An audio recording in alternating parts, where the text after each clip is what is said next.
என்றால் இன்னொரு வானிலையிலேயோ என்ன ஒரு ஊடகவியலாளர் மாநாட்டிலேயோ சந்திக்க விருப்பம் என்றால் நான் எந்த நேரமும் தயார். அவர்தான் தமிழ் மக்களின் அழிவுக்கு நான் நினைக்கிறேன் டக்ளஸை மீறிட்டார் என்றுதான் இப்ப பார்க்கல. இன்றைக்கு உலக தமிழீழ அரசின் அல்லது புலம்பெயர் தமிழற்ற கையில கன விடயங்கள் எங்களுடைய தீர்ப்புக்கான கன விடயங்கள் தங்கி இருக்கிறது. அது எல்லாவற்றையும் முடக்கும். அது ஏனென்றால் இவற்றை அறியாமையாலதான், திறமையாலே இல்லை, அறியாமையால. இவருக்கு தண்டை வேலையே தெரியாம இருக்க ஒரு மாதத்துக்கு முதல் அழகரத்னம் ஜெயபாலன் தான் சபையில வச்சு உங்க தொழிலை பற்றி உனக்கு தெரியாது, நீ இவனைதான் செய்யலாம் என்று அவருக்கு விளக்கப்படுத்துறது அந்த ஒரு இளம் அப்படிப்பட்டவர் தான் பொன்பால்ராஜன். ஆனால் கள்ளத்துல திறமையானவன், பொய் சொல்றதுல உலகத்துல நான் இன்னும் காண இல்லை. அவரோட இருக்கிற சமனானாக்கள் ஜோ ஆண்டனி, நிமால், சுரேன், மகேந்திரன் இப்படி எல்லாம் இருக்கிறேன், பின் மகாலிங்கம் எல்லாம் இருக்கிறேன். அந்த 6 பேர்ல அவைதான் ஆக்கள். அவைக்கெல்லாம் ஒரு தமிழன் என்று அந்த அங்க இன்றைக்கும் அந்த அந்த மக்கள் அங்க சாப்பாட்டுக்கு ஒரு நேர சாப்பாடு கூடி இன்னும் சாப்பிட்டது அங்க மக்கள் வாழுதுகள். மிருகங்கள் இந்த வெளியத்தில் பார்க்க கேவலமானவர்கள் தான் இந்த சிங்கள படையினர். வாழ வேண்டிய ஒரு சந்தர்ப்பத்தில் இருக்கின்ற இங்க பதவி ஆசையும் பேர்களும் இன்றைக்கு இந்த 6 பேரும் வச்சிருக்கிறாங்க மந்திரி பதவி. தகுதியானவன் ஆண்டு மக்கள் பார்க்க வேணும். இது கிடைக்க மட்டும் ஐயோ அங்கு ஒரு தண்ணி நிம்மதியா இருந்ததில்லை. அந்த 135 பேர்ல 6 அங்கால வெளியிலே ஒரு 3 பேர், அங்க சுனிந்தன் என்று ஒருவர் இருக்கிறார், அங்க சுவிஸில சுதன்ராஜ் என்று ஒருவர் இருக்கிறார், பாரிஸ்ல செல்வநாதன் என்று ஒருவர் இருக்கிறார், அங்க ஆஸ்திரேலியால. இது எல்லாம் தான் இவைதான் அந்த கூட்டம். இன்றைக்கு இவங்களுக்கு தெரியுமா எங்களை தமிழரை பற்றி? இவங்க தங்கள சரித்திரத்தை ஒரு ஒரு காலமுமே தமிழரை பற்றி நினைக்காத, வேறு உதவியை செய்ய தேவையில்லை நினைக்காதவர்கள் இவர்கள். நீங்க சொன்ன செய்தியில இருந்து வாங்கிக் கொள்ள வேண்டிய பல விஷயங்கள் இருக்கிறீங்க. முக்கியமா என்னன்னா இதுல தற்பெருமைவாதிகளும் மற்ற சுயநலவாதிகளும் தான் உள்ள இருக்கிறாங்க. ஒரு மாற்றம் ஒன்று வேணும் அப்படின்ற மாதிரி நீங்க சொல்லிட்டு இருக்கிறீங்க.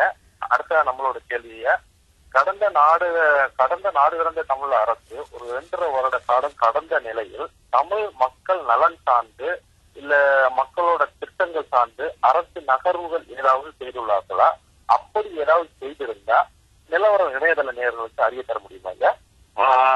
ஆக ஒன்றை செய்திருக்கிறோம். அந்த தேர்தலை வைத்தது திருச்செல்வம், மற்றது இவர் யாரோ அவர்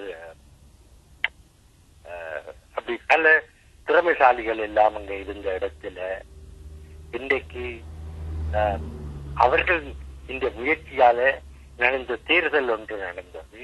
அதுதான் பூர்த்தியாக நடைபெற்றது. மற்றதுகள் எல்லாம் அரைகுறை நிகழ்வுகள் தான். அங்க சொல்ல போனால் சுடான் ஒன்று எங்களுக்கு சந்தர்ப்பம் வந்தது. அங்கு ஒரு தந்தூரை அமைப்பதற்கு அதை நாங்கள் இப்ப நழுவ விட்டு விட்டோம் என்றுதான் நான் நினைக்கிறேன். ஏனென்றால் அதை இப்போ நாங்கள் அவர்களுடன் பெரிய தொடர்போ அந்த இதுகள் ஒன்றும் இல்லை. அதில் ஒரு முன்னேற்றமும் நாங்கள் பிறகு காணவில்லை. தேவை இருந்தும் அதை செய்ய முடியாமல் போனதற்கு சுற்றி இந்த இவர்கள் தான் காரணம். இவர்களை மக்கள் அடையாளம் கண்டு இதை திருத்தி அமைத்தால்தான் இது திரும்பி நடக்கும். இதற்கு நல்லவர்கள் முன்வர வேணும். நான் முன்பு கூறியது போல் கட்டமைப்பில் இருப்பவர்களுக்குத்தான் அந்த விசுவாசத்தை பற்றி தெரியும். புரியுதுங்க. 2010 2011 மே 18 நியூயார்க் நகர்ல நாடு கடந்த தமிழ் அரசாங்கம் நாடு கடந்த தமிழ் அரசாங்கத்தின் துக்க நாள்ல அமெரிக்க ஜனாதிபதி பராக் ஒபாமா ஹிலாரி கிளின்டன் கலந்து கொள்வதாக ஊடக அறிக்கை வெளியிடப்பட்டிருந்தது. ஏன் நாடு கடந்த தமிழ் அரசாங்கம் துக்க நாளில் அவர்கள் ஏன் கலந்து கொள்ளவில்லை? அதற்கான காரணம் என்னையா? நாங்கள் அது அப்படி ஒரு அட்வர்டைஸ்மெண்ட் வந்ததா எனக்கு உண்மைக்கு தெரியாது. ஆனால் அவர்களுடன் நாங்கள் இன்னும் அந்த அளவு உறவை நாங்கள் வைக்கவில்லை என்றுதான் நான் நினைக்கிறேன். தகுதி வாய்ந்தவர்களால் தான் அதை செய்ய முடியும். அந்த தகுதி வாய்ந்தவர்கள் எங்களிடம் அறிஞர்கள் இருக்கிறார்கள், நிபுணர்கள் இருக்கிறார்கள்.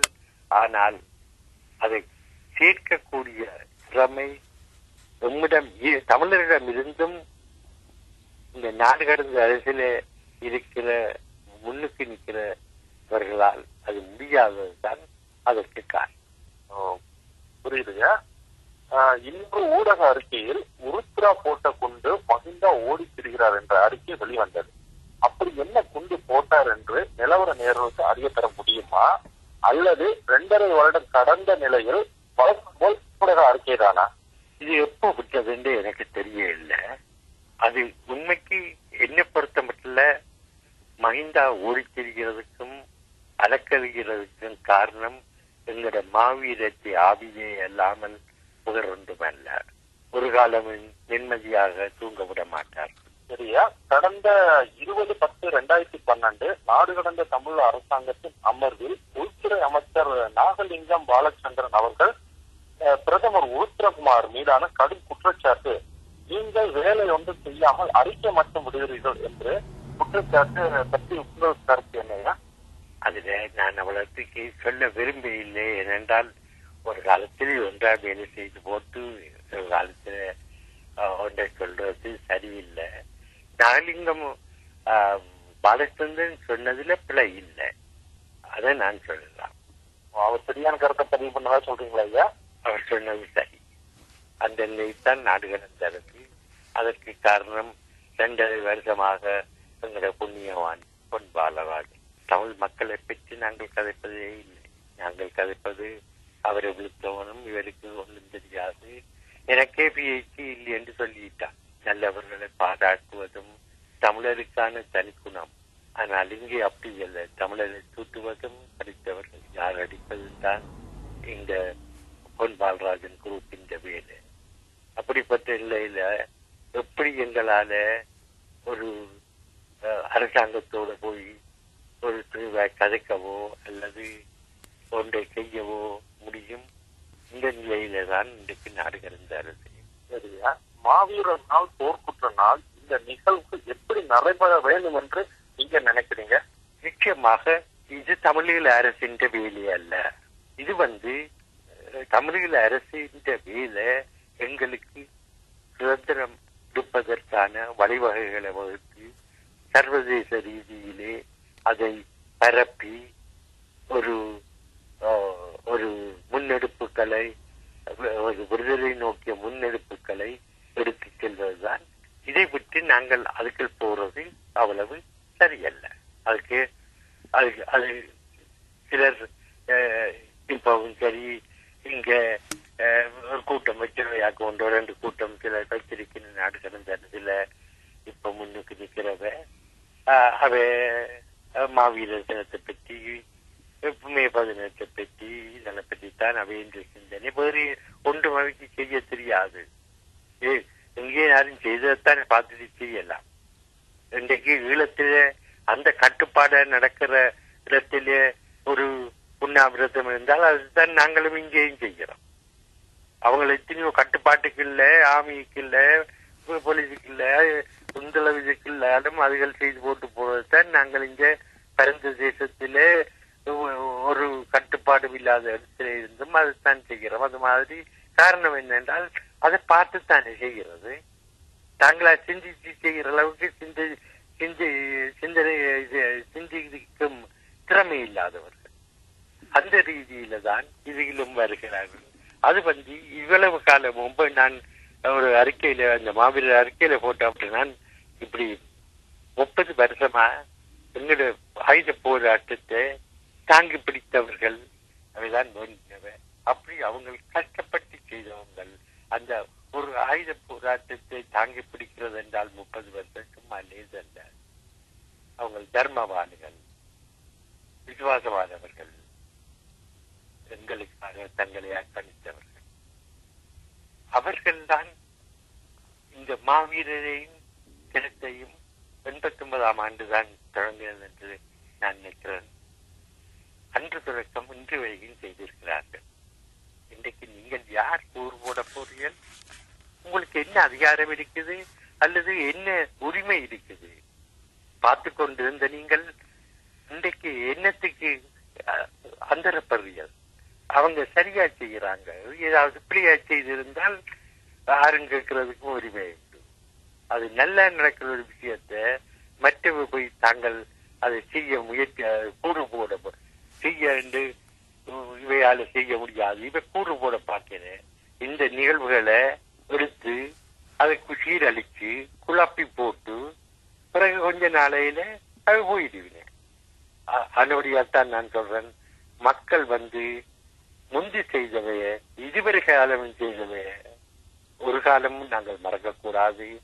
அவர்களோடு அவர்கள் செய்யட்டும், உரிமை அவர்கள்ட்ட தான் இருக்குது. ஏனென்றால் இவ்வளவு காலமும் அவர்கள் தான் செய்தவர்கள், அவர்கள் தான் செய்ய வேண்டும். அதில் எங்கள மக்கள் தடுமாற்றம் ஒன்றும் மக்களுக்கு தடுமாற்றம் வரக்கூடாது. மே தினமும் அதே மாதிரி அது யாருக்கு உரிமை இருக்கோ அவையிட்ட விடுறதுதான் முறை. புரியுது, நீங்க சொன்னதுல இருந்து தெளிவா புரியுது. போராளிகளோட அர்ப்பணிப்பும் மக்களுக்கான அந்த போராட்ட விடுதலைக்காக அவர்கள் எந்த அளவுக்கு பாடுபட்டார்கள் என்பதை நீங்க தெளிவா சொல்லியிருந்தீங்க. அடுத்ததாக தேசிய மேற்பாட்டில் புலம்பெயர் தமிழர்களுடன் இலங்கை அரசு பேச்சுவார்த்தை நடத்த முற்படுகிறது. இவ்வுடைய நாடு கடந்த அரசு நிலப்பாடு என்னையா? நாங்கள் போக மாட்டோம் என்றுதான் என்ன கேட்டால் நான் அதைத்தான் சொல்லுவேன். ஏனென்றால் சிங்களவர்களிடம் பேசி அங்கு ஒரு பிரயோஜனமும் இல்லை, போய் சொல்லுவார். எந்த நாளும் வால்ராஜன் குரூப் மாதிரி உண்மை பேசினது கிடையாது. சிங்களவர்கள் பொய்யை சொல்லுவாங்க. இவங்களோடு தெரிந்து கொண்டு போய் நாங்கள் மனிதனாக தேவை. புரியுது, நீங்க சொன்னது தெளிவாக வழங்கிக் கொள்ள முடியுது. கேசியின் தொண்டு நிறுவனத்தின் கனடா பொறுப்பாளரான ராஜரத்னம் அவர்களை சமீபத்தில் நாடு கடந்த தமிழ் அரசு முக்கிய பொறுப்புகளில் ஒன்றான மேல்சபை உறுப்பினர் ஆக்கியுள்ளார்கள். ஏன் கேசியுடன் சுமூக உறவை பேணுவதற்கா அல்லது கேசி ஏற்பாட்டுடன் இலங்கை அரசுடன் பேச்சுவார்த்தை நடத்துவதற்கா? இது பற்றி உங்கள் கருத்து என்னையா? கஷ்டமான விஷயம் என்னென்றால் இது எங்கே இருந்து எப்படி வந்தது என்று எனக்கு தெரியாது. அவற்றை அப்பாயின்மெண்ட். ஆனால் நிச்சயமா எனக்கு தெரிஞ்ச மட்டுக்கு இது கேபியால வர இல்லை, அதை நான் அடித்து சொல்லுவேன். ஆனால் இதுக்கு காரணமானவர்கள் வேறு சிலர்.